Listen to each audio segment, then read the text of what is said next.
हाँ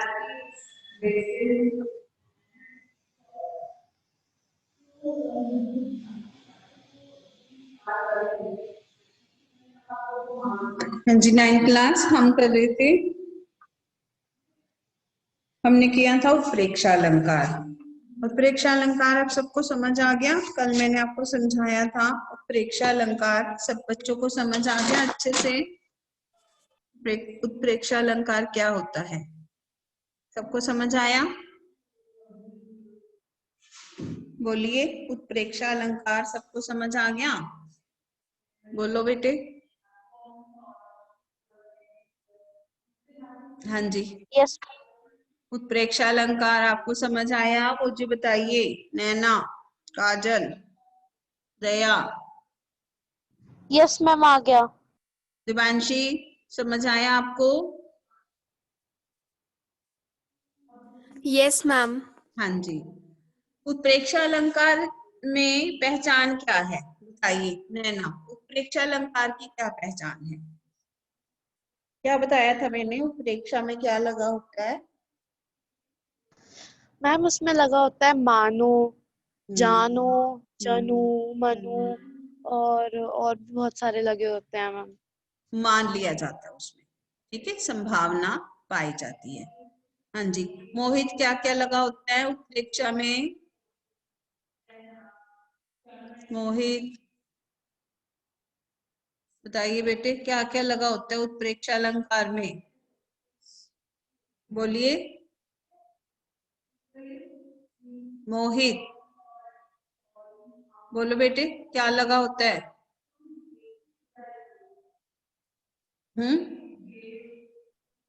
अपना mic on कीजिए पहले। मोहित बताइए क्या लगा? हाँ जी, गुड मॉर्निंग मैम। हाँ जी, गुड आफ्टरनून। बोलिए क्या लगा होता है इसमें?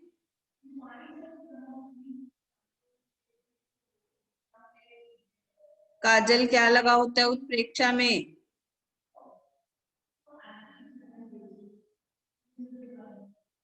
काजल,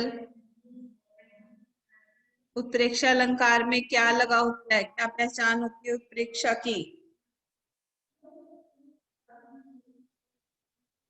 बोलिए,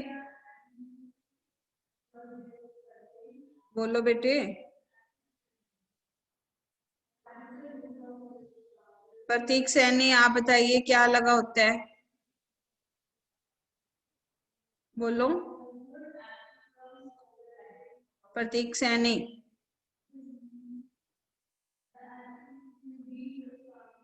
बोलो बेटे, क्या लगा होता है उत्प्रेक्षा में? कल मैंने आपको बताया था, अभी इसने भी बताया क्या लगा होता है, नैना ने, क्या लगा होता है उसमें? प्रतीक, कल मैंने समझाया था, आप थे ना क्लास में? मोहित आप भी। दिवांशी बताइए क्या लगा होता है उत्प्रेक्षा में?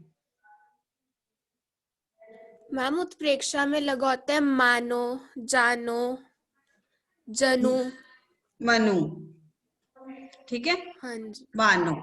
और ये हाँ जी, काजल बोलिए, आप कह रहे थे, आप बता रहे हैं, बताइए काजल, बोलिए। Ma'am yes. बोलो मैम मनु, जनू, जनहू, जानो। मानो, ये लगा होता है। अपनी वीडियो ऑन कीजिए बेटे, ये तो इंस्ट्रक्शंस है सबके लिए कि वीडियो ऑन होनी चाहिए, ये प्रिंसिपल मैम की इंस्ट्रक्शंस हैं, सभी बच्चों की वीडियो ऑन होनी चाहिए जो भी क्लास अटेंड करती है। आपको वीडियो ऑन करने में क्या प्रॉब्लम है मुझे नहीं पता। मोहित वीडियो ऑन कीजिए। दया, मोहित, काजल वीडियो ऑन करके रखिए, सभी बच्चे बोलिए, वीडियो ऑन होनी चाहिए सभी बच्चों की। मोहित वीडियो ऑन कीजिए, दया, सानिया वीडियो ऑन कीजिए बच्चे।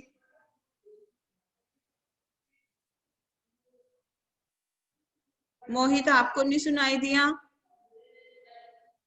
वीडियो ऑन करके रखिए। मोहित, वीडियो ऑन कीजिए।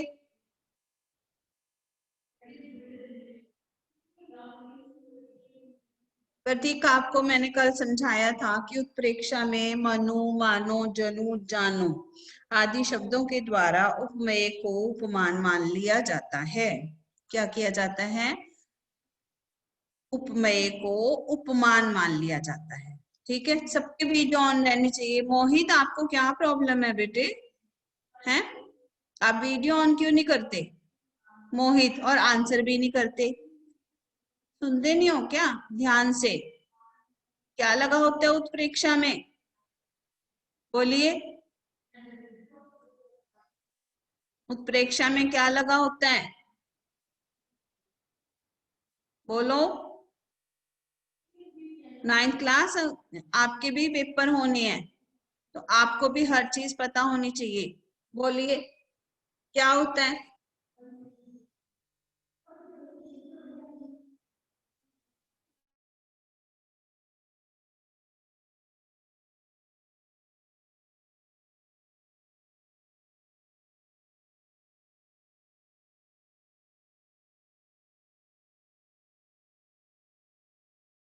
अनम्यूट करो मोहित, अनम्यूट कीजिए अपने को।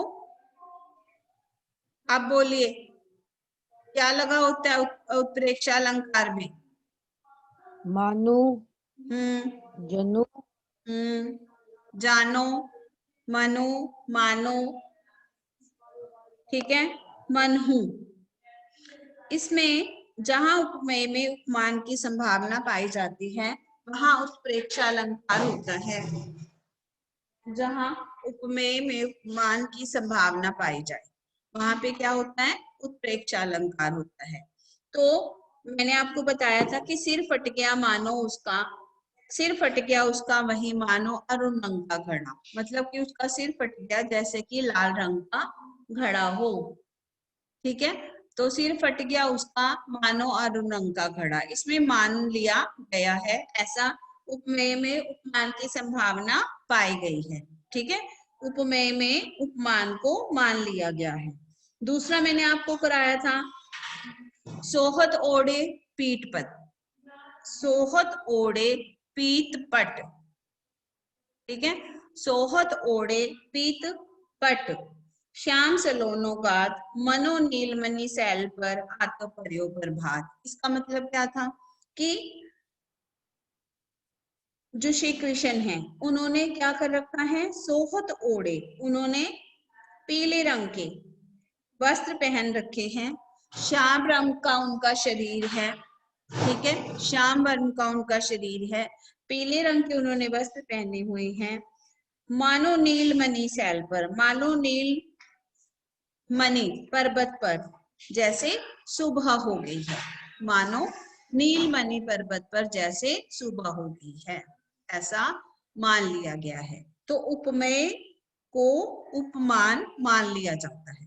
ठीक है, वहां पर होता है उत्प्रेक्षा अलंकार। इसका एक और उदाहरण आपको बताती हूँ मैं। नील परिधान बीच सुकुमार, खुल रहा मृदुल अध खुला अंग, खिला हो ज्यों बिजली का फूल, मेघवन बीच गुलाबी रंग। यहाँ क्या है? बिजली की चमक है, जो उसको बिजली की तरह का फूल मान लिया है। जैसे कि मेघवन, बादलों के बीच में गुलाबी रंग का फूल खिला हो। ठीक है, जान पड़ता नेत्र देख बड़े बड़े, हीरकों में गोल नीलम है जड़े। ऐसे लग रहे हैं बड़े बड़े नेत्र, जैसे कि हीरों के अंदर गोल नीलम जड़े हैं। यहाँ पर भी मान लिया गया है, नेत्र कैसे लग रहे हैं? जैसे कि हीरों के अंदर जो है नीलम जड़े हुए हैं। ठीक है, तो ये तो हो गया उत्प्रेक्षा। अब हमने करना है मानवीकरण। मानवीकरण बेटे क्या होता है? मानवीकरण में अब आपको समझाती हूँ कि मानवीकरण, अपने वीडियोस ऑन करके रखिए बच्चे। काजल, ये प्रतीक, नैना, मोहित, वीडियो ऑन होनी चाहिए सभी बच्चों की। सभी अच्छे बच्चे हैं, सभी जो है इंस्ट्रक्शंस को मानने वाले बच्चे हैं। कोई भी आप में से ऐसा नहीं है जो इंस्ट्रक्शंस को नहीं मानने वाला। प्लीज मोहित, आप भी। ठीक है, दिवांशी आप भी, हाँ जी। अब हम करते हैं अगला मानवीकरण अलंकार। ठीक है, मानवीकरण अलंकार की परिभाषा आपने लिखनी है, उसके मैं आपको साथ में जो है उदाहरण भी करवाऊंगी। ठीक है, बुक नहीं है, उसका सोल्यूशन भी है ये कि आप लिख लेना, साथ में उसके हम वो भी लिखेंगे, साथ में उसके हम उदाहरण भी लिखेंगे। 2 अलंकार करने हैं हमने, एक मानवीकरण करना है, दूसरा अतिशोभित। 2 अलंकार दोनों करवाती हूँ मैं। चलिए अपनी बुक को कॉपी खोल के रखिए और इसको लिखिए।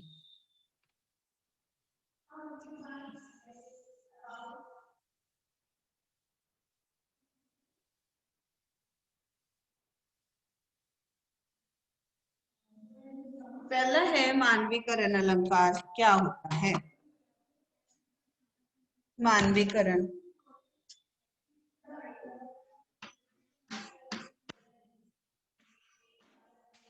आपने साथ साथ लिख लेना है मानवीकरण अलंकार।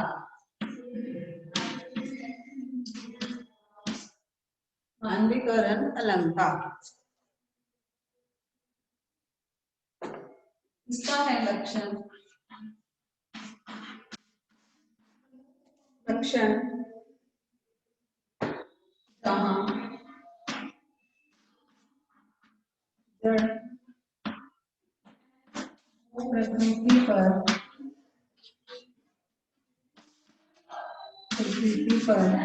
जहाँ जड़ प्रकृति पर मानवीय भावनाओं मानवीय भावनाओं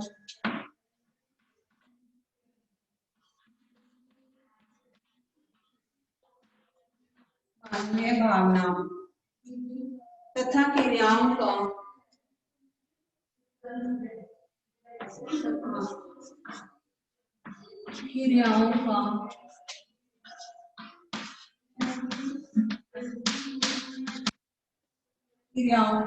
मानवीय भावनाओं तथा क्रियाओं का आरोप होता है।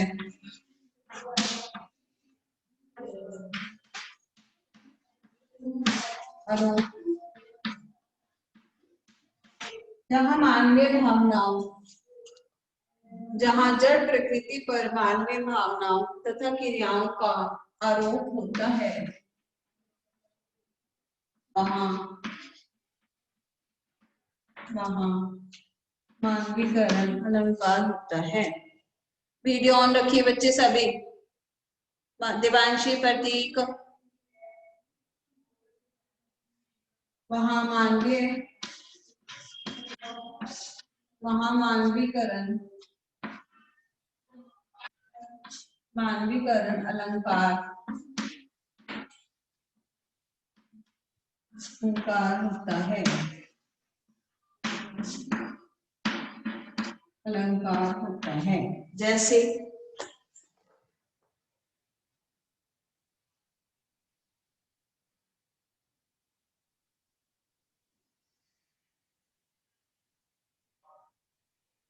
हम करते हैं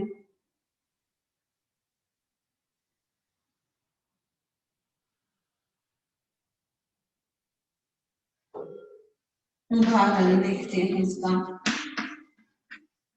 उदाहरण में है उदाहरण मेघमय आसमान से, मेघमय आसमान से, मेघमय आसमान से उतर रही, मेघमय आसमान से उतर रही संध्या सुंदर परी सी धीरे धीरे, संध्या सुंदर परी सी धीरे धीरे, मेघ में आसमान से उतर ही संध्या सुंदर परी सी धीरे धीरे। अब इसको देखो कैसे समझते हैं। जहां पर जड़ प्रकृति पर, जड़ प्रकृति क्या होता है पहले तो ये पता होना चाहिए। जड़ प्रकृति का अर्थ होता है जैसे कि पेड़ पौधे, लताएं, बेल, फूल जो जड़ है, जो अपनी जगह पर स्थिर है। ठीक है, जड़ प्रकृति। क्या बोला है यहाँ पर? जहां जड़ प्रकृति पर, जड़ प्रकृति का अर्थ होता है पेड़ स्थिर है ना अपनी जगह पर। ठीक है, तो जो चीजें जड़ है, जैसे पेड़ हैं, पौधे हैं, फल हैं, फूल हैं, ठीक है, बेल है, लता है, आसमान है, धरती है, ये क्या है? जड़। ये सारी चीजें क्या है? जड़, अपनी जगह पर, ठीक है, स्थिर हैं। इनको हम एक दूसरी जगह पे पेड़ को, पौधों को उठा के नहीं घूम नहीं रहे ये, ठीक है, ये चीजें, तो इसको कहते हैं हम जड़। आसमान है, नेचर में आता है, नदियां हैं, पहाड़ हैं, झरने हैं, बादल हैं, ये सारे हैं जड़। ठीक है, तो इनको कहा गया है जड़ प्रकृति। जहां जड़ प्रकृति पर मानवीय, मानवीय मतलब मनुष्य का, मनुष्य की मानवीय भावनाओं तथा क्रियाओं का आरोप हो, मनुष्य की भावनाओं का आरोप हो और क्रियाओं का आरोप हो। मतलब कि मनुष्य की भावनाएं किसके ऊपर डाली हैं? प्रकृति पर। और मनुष्य की जो क्रियाएं हैं वो किसके थ्रू दिखाई हैं? नेचर के थ्रू। तो जब मनुष्य की क्रियाएं जड़ प्रकृति पर, नेचर में भी उसने क्या लिया? जड़ प्रकृति। जड़ प्रकृति पर आरोप होता है, वहां मानवीकरण अलंकार होता है। ये समझ आया? जड़ प्रकृति समझ आया क्या होता है? बोलिए, बोलो। Yes ma'am. हाँ जी, जड़ प्रकृति। Yes ma'am. चला? Yes ma'am. दया, आपकी वीडियो ऑन क्यों नहीं है? हिमांशी, दिवांशी, आपकी वीडियो ऑन क्यों नहीं है? बाकी बच्चे की वीडियो ऑन है, आपकी क्यों नहीं ऑन है? मोहित,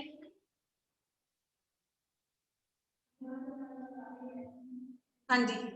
जब जड़ प्रकृति पर मानवीय भावनाओं क्रिया का आरोप होता है, मतलब मनुष्य की भावनाओं को, उनकी क्रियाओं को प्रकृति के द्वारा, प्रकृति के रूप में दिखाया जाता है, वहां पर क्या होता है? मानवीकरण अलंकार।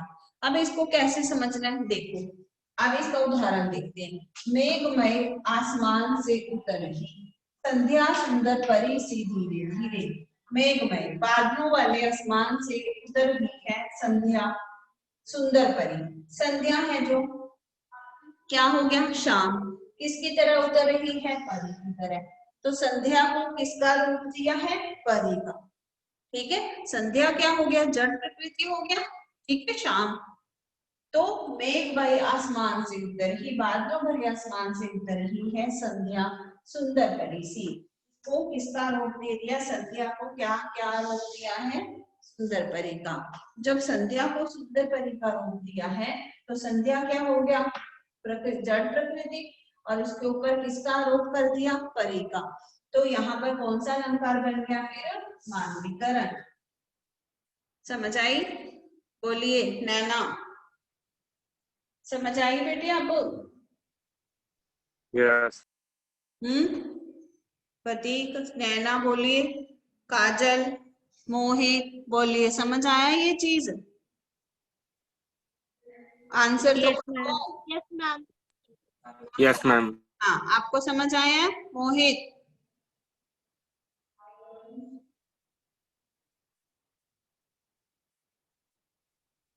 मोहित अपना माइक अनम्यूट करके फिर आंसर करते हैं। अपना माइक अनम्यूट करो पहले, हाँ जी, तब बोलते हैं। ठीक है, हाँ जी। मेघमय आसमान से उतर रही संध्या सुंदर परी सी धीरे धीरे। बादलों भरे आसमान से उतर रही है संध्या कैसी? सुंदर परी जैसी, धीरे धीरे। अब ये क्या हो गया? मानवीकरण अलंकार यहाँ पर। अब इसका और उदाहरण देखते हैं हम, एक और देखते हैं। जैसे एक हमने किया था, मेघ आए बड़े बन ठन के सबर के, एक हमने किया था इसका। अभी एक और दिखाती हूँ इसका एक उदाहरण। ये आपने लिख लिया? रब कर दूं कि लिखना है अभी? बोलिए। हाँ जी, लिख लिया बेटे? लिखने अभी काजल के कर लिया? कर लिया सबने? मैम हो गया। हो गया? Yes ma'am. अच्छा ठीक है, चलिए इसका उदाहरण देखते हैं। एक और उदाहरण देखिए, जैसे कि मेघ आए बड़े बंधन के। मेघ आए, मेघ आए बड़े बंधन के, बंधन से सबके। मेघ आए बड़े बंधन के सबर के। तो यहाँ पर किसकी बात हो रही है? प्रकृति की। ठीक है, पाहुन ज्यों आए हो शहर के, पाहुन ज्यों आए हो, आए हो शहर, पाहुन जो आए हो शहर। ठीक है, मेघ आए बड़े बंधन के सबर के। मेघ क्या हो गया? प्रकृति। ठीक है, जड़ प्रकृति हो गया। तो इसको क्या मानना? जैसे पाहुन, मेहमान आए हैं। ठीक है, तो ये मनुष्य की क्रियाओं का आरोप कर दिया किसके ऊपर? मेघ के ऊपर। ठीक है, तो यहाँ पर भी कौन सा अलंकार बनेगा? मानवीकरण। ओके, फिर है इसका एक और देखो,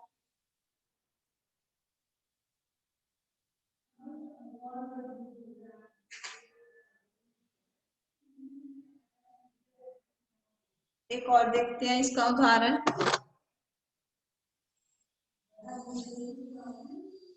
हाँ जी, और उदाहरण देखिए इसका। ये है आए महत बसंत। इसका एक उदाहरण है आए महत, महत बसंत। बसंत का मौसम है, उसको क्या बोला है? महत। आए महत बसंत। ठीक है, यहाँ पर भी मानवीकरण है। एक और देखते हैं इसको, लोहिया लतिका भी भर लाई। तो यह है लतिका, लोहिया लतिका भी भर लाई,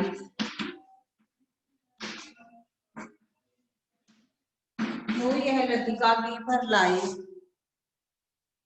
मधु मुकुल नवल रस गागरी। मधु मुकुल, मधु मुकुल नवल रस गागरी। ठीक है, लोहिया लतिका भी भर लाई, मधु मुकुल नवल रस गागरी। लतिका मतलब लता, बेल जिसको कहते हो आप। ठीक है, बेल किसी की भी हो सकती है, कलियों की होती है, फूलों की बेल होती है, और पौधों की बेल होती है। तो उसके लिए कहा है लोहिया लतिका भी भर लाई, मधु मुकुल शहद। ठीक है, शहद भरी रस की गागरी। मधु मुकुल, लतिका किसको कहा गया? बेल को। तो उसको किसका रूप दे दिया गया? लतिका, किसी लड़की का नाम दे दिया गया। लोहिया लतिका भी भर लाई, मधु मुकुल नवल रस गागरी। यह लतिका भी जो है रस की, शहद की जो है, शहद की, शहद का कोई गागर, गागर मतलब घड़ा भरकर ले आए। तो आपको यहाँ पर क्या दिया गया है कि लतिका है जो, इसको रूप दे दिया गया है लता को। लता मतलब बेल को, किसी चीज की बेल है तो उसको रूप दे दिया गया है लता। तो यहाँ पर लतिका भी भर लाई, यहाँ पर कौन सा अलंकार बनेगा? अब मानवीकरण। हाँ जी, समझ आया ये आपको? बोलिए हिमांशी। Yes ma'am. मानवीकरण समझ आ गया आपको? बोलिए काजल, दिवांशी। Yes ma'am. हाँ जी, लिख लीजिए इनको, ये जो उदाहरण है इनके, ये लिख लो साथ में।